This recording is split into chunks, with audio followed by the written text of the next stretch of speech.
Halo teman-teman, perkenalkan kelompok kami dengan saya sendiri, Lucky, dan ada Kak Aufar, Kak Rozi, dan Kak Bella. Kami akan membawakan topik penerapan berpikir kritis dalam konteks kasus muncul usul ganjil genap 24 jam di Jakarta. Apakah Anda setuju?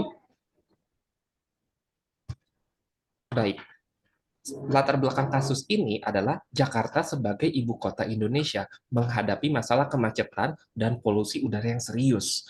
Salah satu usulan untuk mengatasi masalah ini adalah penerapan sistem ganjil genap 24 jam. Sepertinya usul yang menarik, namun bagaimana kita berpikir kritis atas hal ini? Tujuan presentasi ini adalah menganalisis klaim yang muncul dalam kasus ini dengan menggunakan prinsip-prinsip berpikir kritis. Secara sederhana, klaim artinya adalah pengakuan atas suatu fakta. Maka klaim dalam kasus ini ada dua. Klaim pertama, ganjil genap 24 jam dapat menjaga kualitas udara dan mengurangi kemacetan di Jakarta. Klaim kedua, ganjil genap 24 jam tidak serta-merta menyelesaikan masalah macet dan polusi di Jakarta. Untuk berikutnya akan dilanjutkan oleh rekan saya. Silakan. Baik, terima kasih Mas Luki. Selanjutnya kita akan melanjutkan dengan analisis kritisnya.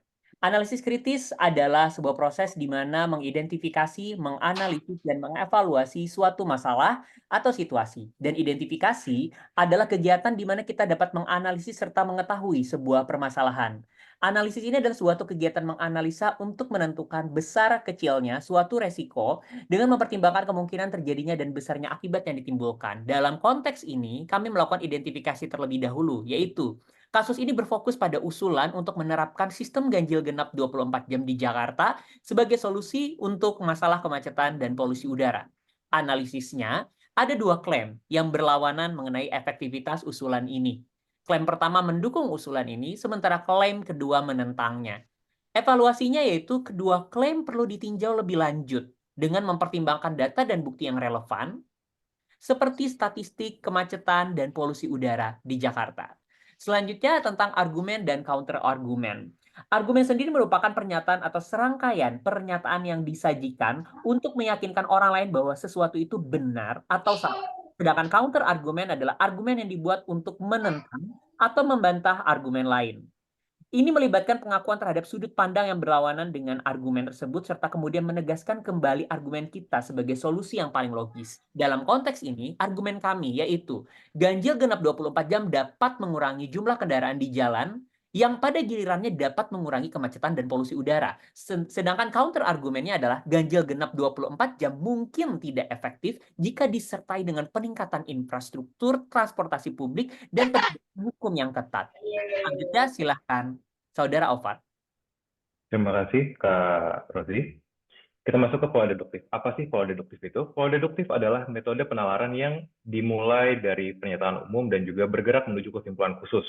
Dalam konteks penulisan, paragraf deduktif adalah jenis paragraf yang kalimat utamanya berada di awal paragraf dan juga disusun dari yang umum hingga ke khusus. Nah, dari kasus ini ada ada 5. Yang pertama tuh ada modus ponens. Jika ganjil genap 24 jam diterapkan, maka jumlah kendaraan di jalan akan berkurang. Ganjil genap 24 jam diterapkan, oleh karena itu jumlah kendaraan di jalan berkurang. Modus tollens, jika ganjil genap 24 jam efektif, maka kemacetan dan juga polusi udara akan berkurang. Kemacetan dan polusi udara tidak berkurang, oleh karena itu ganjil genap 24 jam tidak efektif. Disjuntif, ganjil genap 24 jam akan diterapkan atau kemacetan dan juga polusi udara akan terus meningkat. Kemacetan dan polusi udara tidak boleh terus meningkat. Oleh karena itu, ganjil genap 24 jam harus diterapkan. Dilema, jika ganjil genap 24 jam diterapkan, maka masyarakat yang tidak memiliki akses ke transportasi publik akan kesulitan. Jika ganjil genap 24 jam tidak diterapkan, maka kemacetan dan polusi udara akan terus meningkat.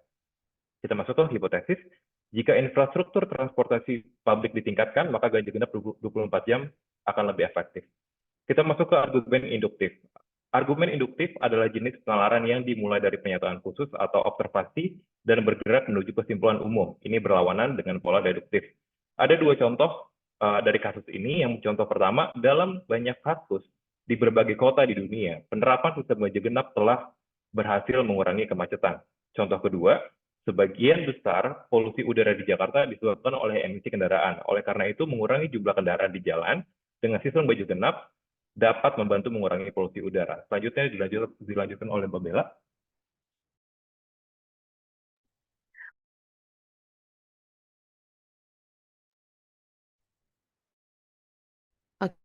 Oke, terima kasih, Ovar.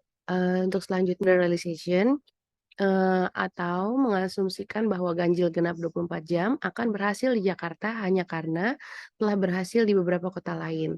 Dan false dilemma seperti mengasumsikan bahwa satu-satunya solusi untuk masalah kemacetan dan polusi udara di Jakarta adalah penerapan ganjil genap 24 jam. Lalu untuk kesimpulannya, berdasarkan analisis kritis, argumen dan counter-argumen, pola deduktif, argumen induktif, dan kesesatan berpikir informal dapat disimpulkan bahwa penerapan ganjil genap 24 jam di Jakarta memerlukan pertimbangan lebih lanjut dan penyelesaian masalah yang lebih komprehensif. Kesesatan berpikir informal merujuk pada kesalahan logika yang terjadi dalam argumen karena penalaran yang tidak tepat.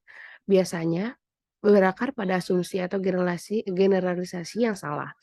Ini bisa mencakup berbagai jenis kesalahan seperti generalisasi yang berlebihan, penyerangan terhadap orang bukan argumennya, dan lainnya. Sayangnya hasil pencarian tidak memberikan definisi yang lebih spesifik untuk istilah ini. Cukup sekian dari kelompok kami. Terima kasih banyak.